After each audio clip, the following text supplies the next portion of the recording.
Good evening. কেমন আছো বলো সবাই? আশা করি সকলেই ভালো আছো, আমিও ভালো আছি। তো আজকে যে ভিডিওটা করব সেই ভিডিওটা আমি কনফিউজ হয়েই ভিডিওটা করছি। বিশ্বাস করো, সত্যি করে সোনামা কি রোহনের মেয়ে? সত্যি করে কি ও কুড়িয়ে পাওয়া সন্তান? মাথার মধ্যে জট পাকিয়ে যাচ্ছে, জট। আচ্ছা, তারপরে আজকে একটা ভিডিও দেখলাম যেখানে তামিম আর শাহরুখ দুজনে ভীষণভাবে মার খেলো। এত মার খেলো কেন না একটা ছোট্ট বাচ্চাকে বাঁচাতে গিয়ে। তো দেখলাম বাচ্চাটা একদম পুকুর পাড়ে জলের কাছে গিয়ে বসে আছে এবং কাঁদছে ওখানে বসে বসে বাচ্চাটা। আর ওরা ওই রাস্তা দিয়ে যাচ্ছিল, কোথায় যাচ্ছিল সেটাও আবার একটা দুর্ভাগ্যজনক কাজেই যাচ্ছিল। মানে এদের দুর্ভাগ্য ছাড়ছে না, আমি যেটা দেখছি সত্যি করে বলছি। তো সেখানে যাচ্ছিল হচ্ছে ওই মাসুমা বোন যে গলায় দড়ি দিতে গেছিল তার বাড়িতে যাচ্ছিল ওরা, একটা মীমাংসা বা যা হোক একটা কিছু খোঁজ টোজ নেওয়ার জন্য, কারণ সে তো আবার বাড়ি থেকে চলে গেছে। তো তার খোঁজ খবর নিতেই ওরা যাচ্ছিল।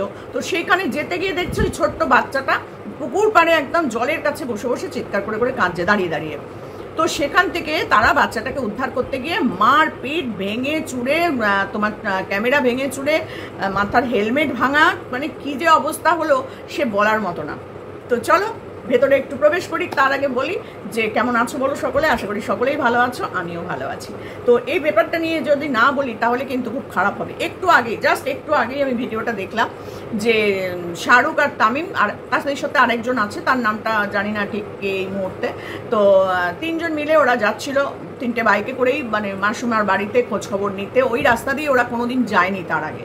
তো যেতে গিয়ে ওরা বেশ খানিকটা রাস্তা যাওয়ার পরে হঠাৎ করে দেখে পুকুর পাড়ে একটা ছোট্ট বাচ্চা, এই কত বছর হবে, 1 বছর হবে বা 1-1.5 বছরও হয়নি মনে হয়, ছোটই বাচ্চা বসে আছে আর কাঁদছে দাঁড়িয়ে দাঁড়িয়ে। তো ওরা দেখেই তাড়াতাড়ি গাড়িটা থামিয়ে দেয় আর চারপাশে ওরা ক্যামেরা দিয়ে দেখায় যে কেউ নেই, কেউ কোথাও নেই। যেমন আমাদের সোনামার বেলায় হয়েছিল, রাস্তার ধারে বসে বসে কাঁদছিল সোনামা, সেম ওই রকমই এই আবার আরো বিভৎসভাবে সে পুকুর পাড়ে, একদম পুকুরের ধারে জলের কাছে। তাহলে বুঝতেই পারছো তো বাবা মারা কতখানি মানে কেয়ারলেস।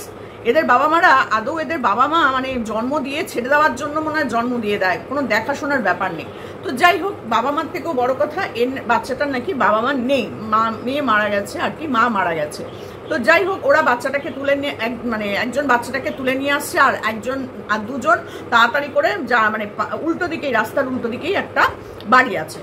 তো সেই বাড়িটার দিকে গেছে যে দেখো তো ওই বাড়ির বাচ্চা কিনা বলে। এটা তো স্বাভাবিক, একটা বাচ্চা ওইখানে বসে আছে পুকুর পাড়ে একদম জলের কাছে দাঁড়িয়ে দাঁড়িয়ে কাঁদছে, সেখানে বাড়ির লোক তো সামনের বাড়িটাকেই আগে ভাববে না এই বাড়িরই বাচ্চা। তো ওরা সাথে সাথে রাস্তা পার হয়ে ওই বাড়িটায় যায়, যে এবার খোঁজ খবর নিচ্ছে বাড়ি থেকেও আছেন, বাড়ি থেকেও আছেন, বাড়ি থেকেও আছেন বলে ওরা চিৎকার করছে, হ্যাঁ, যে বাচ্চাটা এখানে চলে এসছে, বাচ্চাটা তো মরে যেত না যদি পুকুরে পড়ে যেত। আর কেউ নেই চারপাশে, রোদ্দুর খাঁখা করছে, কোনো লোক নেই। তো ওরা ওই বাড়িটার মধ্যে ঢোকে, চারিদিকে খোঁজ খবর নেয়, কেউ আছেন করে চিৎকার করে, কিন্তু বাড়িতে নাকি তালা মারা, কেউ নেই। কিন্তু জামা কাপড় মেলা টালা আছে, হয়তো কোনো কারণে এদিক ওদিক গেছে ঘরে তালা দিয়ে। তো এরকম ওরা যখন রাস্তার উপর চেঁচামেচি করছে তখন একজন ভদ্রমহিলা দৌড়াতে দৌড়াতে আসে, অন্য দিক দিয়ে দৌড়াতে দৌড়াতে আসে, বাড়ির থেকে না, অন্য একটা রাস্তা দিয়ে দৌড়ে দৌড়ে বলছে কি যে আপনারা কে বাচ্চাটাকে নিয়েছেন বলেই ও ফট করে বলতে শুরু করে আপনারা বাচ্চাটাকে চুরি করে নিয়ে যাচ্ছিলেন। ভাবো একবার, মানুষের মানসিকতাটা কোথায় নেমে গেছে। কোথায় বলবে যে আপনারা কোথায় পেলেন, ওকে কোথায় পেলেন, আমরা খুঁজে পাচ্ছিলাম না। হয়তো এমন হতে পারে ওরা খুঁজছিল, বাচ্চাটাকে পাচ্ছিল না, বা দেখে মনে হলো ভদ্রমহিলা সত্যি বিশেষ সুবিধার না। সত্যি আমার মনে হয়নি ওই ভদ্রমহিলা বিশেষ সুবিধার। জানি না এটাও আবার পরিকল্পিত নাটক কিনা। তো ঘটনাটা তোমরা শোনো।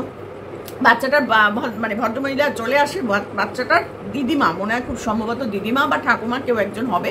তো সে কোনো কথা শুনছে না, শুধু বলছে যে তোমরা বাচ্চা চুরি করেছো, তোমরা বাচ্চাটাকে চুরি করে নিয়ে যাচ্ছিলে। আরে বাবা, বাচ্চাটা অত চিৎকার করে কাঁদছে, তুমি তো সেটা আগে দেখো যে কেন বাচ্চাটা কাঁদছে, কোথায় গেল, পড়ে গেছে কিনা। তুমি তো আদৌ ছিলেই না ওই স্পটে। তো ওরা যে চুরি করে নিয়ে যাচ্ছিল না, ওখান থেকে রাস্তা থেকে পড়ে যাওয়া বাচ্চা তুলছিল না, পুকুরে পড়ে যাওয়া বাচ্চা তুলছিল, তুমি আগে জানো, দেখো, তারপরে তুমি বলো ও মা উনি এবার দৌড়ে দৌড়ে গিয়ে লোক ডেকে নিয়ে আসছে। ভেবে দেখো কত বড় মানে বদমাইশ মহিলা। তো সেখানে দাঁড়িয়ে উনি 2-4টে ছেলেপুলে ডেকে নিয়ে আসে, এসেই তারা কোনো কথা শুনে না, কি হয়েছে করেই রোহন আর তামিমকে মারতে শুরু করে দেয়। এই শাহরুখ আর তামিম, সরি রোহন না, শাহরুখ আর তামিমকে মারতে শুরু করে দেয়। তো এবার ওরা কোনো কথাই শুনছে না, এই বাচ্চা চুরি করেছে, মানে ওরা সমানে বলে যাচ্ছে আরে ভাই আমাদের কাছে ভিডিও ফুটেজ আছে, তোমরা শোনো কি হয়েছে, ব্যাপারটা জানো, তা না তোমরা গায়ে হাত দিচ্ছ কেন, তোমরা কি মানে আমাদেরকে কি মনে করছো আমরা চোর, বাচ্চা চোর, আমাদের কথাটা শোনো, আমাদের কাছে তো ভিডিও ফুটেজ আছে। কিছুতেই শুনবে না। আর ওই ভদ্রমহিলাও বলে যাচ্ছে তোমরা বাচ্চা চুরি করছিলে, আর কোনো কথা বলছে না, শুধু এই কথাটাই বলে যাচ্ছে। তো যাই হোক, এরকম করে মারধর করতে করতে তো শাহরুখেরই মনে হয় মাথার মধ্যে লাগে, তো মাথা বেশ ভালোই মতন লাগে। তাড়াতাড়ি করে ওরা পুকুর থেকে জল তুলে এনে ভালো করে মাথাটা একটু ধুয়ে টুয়ে দেয়, খুব মারপিট করে। মানে ছেলেটা খুবই মারধর করছিল, একটা সাদায়ামা পড়া ছেলে ছিল, সে খুবই মারধর করছিল। দেখো এইবার এখান থেকে বাচ্চাটাকে নিয়ে একটা কথা হয়, ওখানে একটা ছেলে ওদের সাথেই এসেছিল, সেই ছেলেটা খুব ভালোভাবে ঝগড়া মারামারিটাকে থামায় এবং তারপরে ওরা বলতে থাকে, শাহরুখ আর তামিম বলছে যে দেখুন আমরা তো বাচ্চাটাকে নিয়ে যেতে আসিনি, বাচ্চাটা এখানে পড়ে যাচ্ছিল, পড়ে তো মারাও যেতে পারতো, একটা অ্যাক্সিডেন্ট ঘটে যেতে পারতো, সেখানে আমরা বাচ্চাটাকে বাঁচালাম, আমাদের কাছে ভিডিও ফুটেজ আছে, আমাদের 3 জনের কাছেই তো ক্যামেরা রয়েছে, তো দেখুন আপনারা না দেখে আমাদেরকে মারধর শুরু করলেন, আমরা কে আপনারা জানলেনও না, চিনলেনও না, অথচ আপনারা মারধর করছেন, এটা কি ব্যাপারটা কি? হ্যাঁ, তো স্বাভাবিকভাবে ওর খুব মাথায় লেগেছে ও ছেলেটার। তো এবার এরা তো তারপর বলছে আমাদের ভুল হয়ে গেছে, আমাদের এরকমভাবে বলেছে যে বাচ্চা চুরি করে নিয়ে যাচ্ছেন, সেই জন্য এর আগে একটা ঘটনা ঘটেছিল বলে আমরা কোনো কথা না শুনে মারধর দিয়েছি। তো যাই হোক, আগে তো শোনা উচিত ছিল, যখন দেখছে এরা ক্যামেরা লাগানো মানুষজন, তাহলে মানুষ তো জিজ্ঞাসা করে, ক্যামেরা যখন লাগানো আছে তোমাদের মারপিটটাও তো ক্যামেরাতে উঠছে, তো সেটা বোঝার চেষ্টাই করছে না, ওরা মারধর করেই যাচ্ছে। তারপর ওই ভদ্রলোক অনেক কিছু জিজ্ঞাসা করলো, ওরা শাহরুখ আর তামিম ওরা সব জিজ্ঞেস করলো যে বাচ্চাটা কে, তো বাচ্চাটা কোথায় থাকে। তখন জানা গেল যে বাচ্চাটার মা বাবা নেই, মা নেই, খুব সম্ভবত মা নেই বা বাবা নেই, যাই হোক কেউ নেই। ঠাকুমা দিদিমাই যে ভদ্রমহিলা বলছিল যে চুরি করে নিয়ে পালাচ্ছে, উনিই বাচ্চাটাকে নাকি দেখে। ওই 1-1.5 বছরের হবে বাচ্চাটা, তার বেশি না, 1.5 বছর এরকমই হবে। তো ওই রকমই বাচ্চাটা। তখন ওরা জিজ্ঞেস করে যে এই বাচ্চাটাকে দেবে, আমাদের দিয়ে দেবে, আমরা এরকম অনেক বাচ্চা নিয়েছি, উনি যদি দেখতেই না পারেন তাহলে আমাদের দিয়ে দিক, আমরা নেব। তো তখন ওই ভদ্রলোক যে একজন ছেলেটা ছিল, সে কিন্তু ভালো, মোটামুটি সে থামিয়েছে ঝামেলাগুলো। তো সে তখন বলছে আপনারা আসুন কথা বলুন, কারণ উনি তো দেখতে পারেন না, উনিও তো বয়স্ক, উনি তো দেখতে পারে না, বাচ্চাটাকে দেখার সত্যি কেউ নেই। তখন এরা বলছে দেখুন আমরা এরকম অনেক বাচ্চা কিন্তু মানুষ করেছি আর মানুষ করি, নিয়ে নিন, তা আপনারা যদি বলেন তাহলে আমি কিন্তু বাচ্চাটাকে নিয়ে নেবো। তো যাই হোক, এরকম ভালো কথাই বলেছে, যদি তোমরা দেখতে না পারো তাহলে এরা দেখবে, এদেরকে দিয়ে দাও। তো তখন শাহরুখই হবে ওটা খুব সম্ভবত, যার মাথায় লেগেছে, আমি ঠিক নামটা মানে মুখটাকে কোনটা কার অতটা তো বুঝতে পারি না।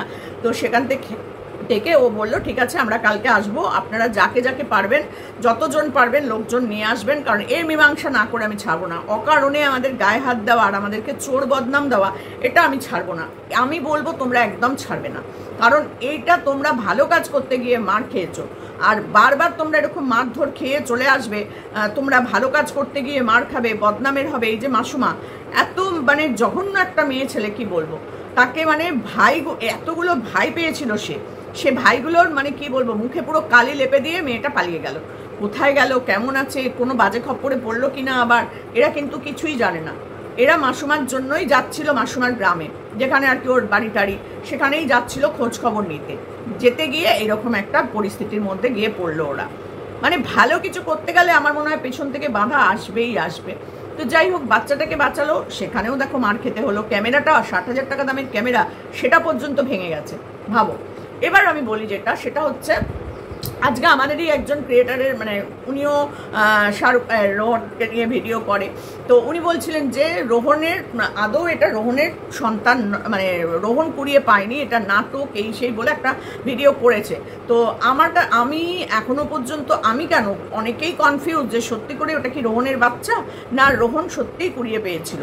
ডিসক্লেইমারটাও তলায় দিয়েছিল, এটা নিয়ে কিন্তু আমি ভিডিও করেছিলাম, ঠিক আছে। এই যে লাল চৌকো যেটা নিয়ে উনি বলছিলেন, আমাদেরই সহ ক্রিয়েটার, যে লাল রঙের একটা চৌকো দাগ কেটে করা আছে, এটা শাহরুখের ভিডিওতে ছিল না। শাহরুখের ওই লাল চৌকো দাগ কাটাটা শাহরুখের নকল যে করছে তার ভিডিওতেই ওরকম লাল দিয়ে করা ছিল। এটা আমি অনেক দিন আগের ভিডিওতেই কিন্তু এটা নিয়ে আমি ভিডিও করেছিলাম। তো সেখানে আমাকে রোহন এসে অ্যান্সার দিয়েছিল যে এটা নিয়ে তোমরা চিন্তা করো না, এটা বাচ্চাটার জন্য করেছিলাম, আর দিতে হবে ডিসক্লেইমার, যদি না দিই তাহলে বাচ্চা সংক্রান্ত ব্যাপার, তো এটা পোস্ট করতেও পারবো না এবং আইনি ব্যাপারের মধ্যে জড়িয়ে পড়তে হবে, তার জন্যই কিন্তু ওটা দিতেই হবে। তো সেই জন্যই ওটা ও দিয়েছিল। কিন্তু বাচ্চাটা যে সত্যি করে রোহনেরই সন্তান কিনা, বা রোহন ওটা কুড়িয়ে পেয়েছিল কিনা, বা ওটা নাটক ছিল কিনা, এটা কিন্তু রোহন কিন্তু কিছু বলেনি। রোহন যেটা আমাকে লিখেছিল সেটা ওই ডিসক্লেইমারটা সম্পর্কে রোহন আমাকে অ্যান্সারটা দিয়েছিল, আমার কমেন্ট বক্সে পিন করা আছে, তোমরা দেখো। তো তো সেখানে ওই যে ছেলেটি যে মানে ভিডিওগুলো করে, রোহনের ভিডিওগুলো, সে এই ভিডিওটা করেছিল যে রোহন এটা নাটক করছে, এটা অ্যাকচুয়াল রোহনেরই বাচ্চা, রোহন কোনো কুড়িয়ে টুড়িয়ে পায়নি, ওর লাল মার্ক করে সেটাও ইন্ডিকেট করে দিয়েছিল।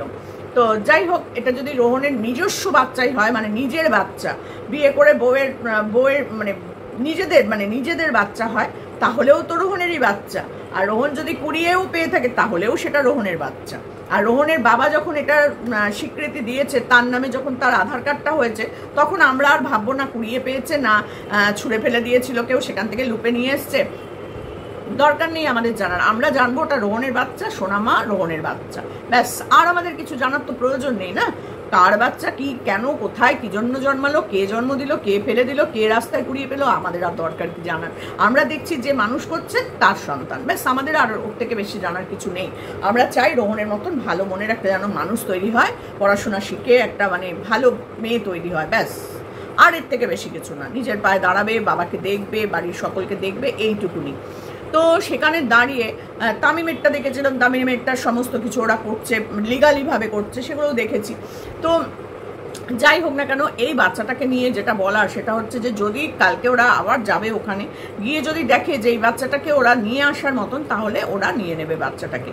কারণ এ ঠাকুমা বা দিদিমা যিনিই হোক না কেন, যিনি চোরের মানে বদনাম দিয়ে দিচ্ছিল ওদেরকে, তিনি যদি ঠিক মতো দেখতো, তাহলে কি বাচ্চাটা ওই পুকুর পাড়ে যেতে পারতো? কখনো যেতে পারতো না। কি বিভৎস পুকুর পাড়ে, একদম জলটার সামনে দাঁড়িয়ে আছে বাচ্চাটা, ওখানে দাঁড়িয়ে দাঁড়িয়ে কাঁদছে।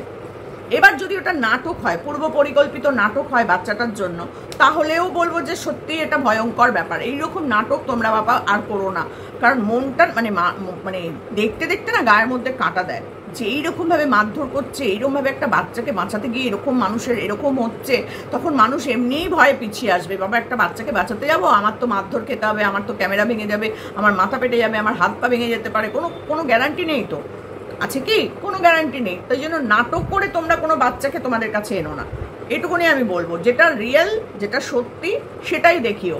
যে এই বাচ্চাটা এখানে বসেছিল, এই বাচ্চাটার কেউ নেই, এই ব্যাপার, বা পাড়ার লোকজন ডেকে, যেখানে বাচ্চাটাকে পাওয়া গেছে সেখানকার পাড়ার লোকজন ডেকে তোমরা যে মীমাংসা করে তারপর তোমরা সেই বাচ্চাগুলোকে নিয়ে আসো, এটাই আমি বলতে চাইছি। দেখো ওই বাচ্চাটার হয়তো কেউ নেই, দিদিমার কাছে মানুষ হচ্ছে, তো দিদিমা যদি তাকে ঠিক মতো দেখতে না পারে তাহলে দিয়ে দিক। আমি তো বলবো তার দিয়ে দেওয়া উচিত। জানি না ওরা দেবে কিনা, তবে হ্যাঁ তামিম তুষার ওরা বলেছে যে শাহরুখ বলেছে যে কালকে এটার মীমাংসা করব। গায়ে হাত দিয়েছে, প্রথম কথা চোর বদনাম দিয়েছে, তো সেগুলোর মীমাংসা করতেই হবে। কারণ মীমাংসা ছাড়া তোমরা আসবে না, কারণ এইভাবে তোমরা ভালো কাজ করতে গিয়ে মার খাবে, বদনামের ভাগিদার হবে। বারবার এই বদনামের ভাগিদার তো হওয়া যায় না, মার খাওয়া যায় না। মাসুমা বোনকে নিয়ে এসে তোমাদের উপর একটা বিশাল মানে বাজে অ্যালিগেশন লাগতেই পারে, যখন তখন তোমাদেরকে হতেই পারে। দেখতে পাচ্ছি আমরা এমজি ভাইকে নিয়ে কি হয়েছে। এমজি ভাই তো সুন্দর ভালো মনে একটা মেয়েকে হেল্প করেছিল, আর সেই মেয়ে যে পালাচ্ছে, সেই মেয়ে যে কি করছে এমজি ভাই জানতো। এইরকম শরীর খারাপ অবস্থাতেও তাকে কিন্তু থানা, কোর্ট, হাজত, জেল সব কিছু ভোগ করতে হলো, সেখান থেকে হসপিটাল অসুস্থ হয়ে পড়াতে। তাহলে সেই মানুষটা কি ভালো কাজ করবে? তার মন মানসিকতা থাকবে ভালো কাজ করার?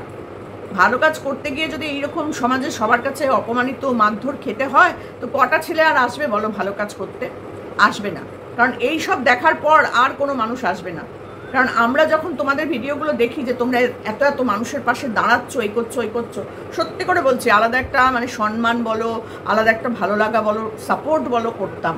কিন্তু বারবারই যদি দেখি যে এটা নাটক করে একটা বাচ্চাকে আনা, এই নাটক করে মারামারির সৃষ্টি করা, মন কিন্তু ভালো লাগবে না, আর মন মানসিকতাটা ভেঙে যাবে, তাই না? তো কালকে দেখা যাক কি হয় না হয়, সত্যি করে গ্রামের মানুষরা বসে কিনা, গ্রামে ওটা কার বাচ্চা, যদি টাকা পয়সা চায় বা যদি কোনো রকম আইনি পদক্ষেপ নিতে হয়, সব কিছু করে তবে তোমরা বাচ্চাটাকে নিয়ে আসবে, যাতে চোখে, ক্যামেরাতে আমরা চোখে পরিষ্কার দেখতে পাই যে বাচ্চাটা সত্যি করেই ওই গ্রামেরই বাচ্চা, এই ঠাকুমার নাতি, তোমরা তাকে কাগজপত্র করে নিয়ে আসছো, তবেই নিয়ে এসো। কারণ কোনো সময় তুলে নিয়ে চলে এসো না ইললিগালভাবে, তাহলেই কিন্তু তোমরাই ঝামেলার মধ্যে পড়বে এবং তোমাদের গায়ে কাদা লাগবে, তাই না? এমজি ভাই দেখো, কোনো প্রয়োজন ছিল না ওই মেয়েটাকে হেল্প করার, কিন্তু কি করবে, তোমরা তো ভালো কাজ করার জন্যই যাও, আর ভালো কাজ করতে গিয়ে যখন এইসব হয়, তখন আমি বলবো আর ভালো কাজের দরকার নেই। তোমরা যেমন মানুষজনকে হেল্প করো, ওই কাজগুলো করো বাপু, ওই কাজগুলো করো।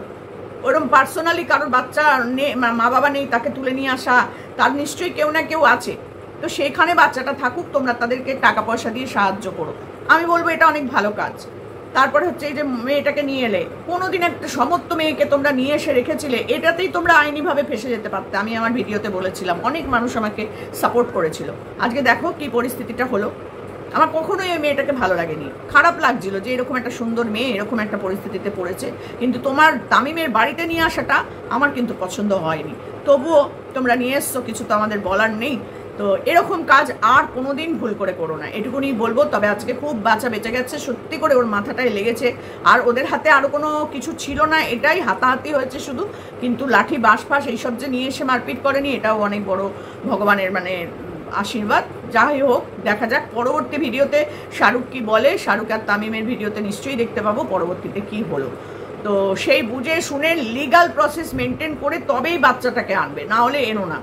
আমি বলবো তা না হলে এনো না, কারণ এগুলোও একটা করে কিন্তু তোমাদের বার্ডেন। সেই বাচ্চাগুলোকে নিয়ে তোমাদের কাছে তাদের দেখা শোনা, খাওয়ানো, পড়ানো, মানুষ করা সমস্ত কিছু কিন্তু ধ্যান তোমাদেরকে ওই বাচ্চার জন্য দিতে হবে, দিতেই হবে। কারণ নিয়ে এসে তোমরাও যদি না দেখার পরে বাচ্চাগুলোকে বড় করো, তার থেকে তাদের বাবা মা মানে ঠাকুমা ঠাকুরদা পাড়ার লোকের কাছে থাকাই ভালো। কারণ তোমরা কিন্তু সমাজের কাজে নেমেছো, মানবতার তোমরা একজন মানে ভালো কাজের জন্য তোমরা নেমেছো। সেখানে দাঁড়িয়ে তোমরা এরকমভাবেই হেল্প করো যে কোনো মানুষেরকে চাল ডাল তেল নুন দিচ্ছ, কোনো মানুষকে টাকা দিচ্ছ, কোনো মানুষের সুস্থতার জন্য টাকা দিচ্ছ। এই কাজগুলোই করো বাবা তোমরা, যেখানে তোমাদের মারপিট করতে হবে না, এরকম মার খেতে হবে না।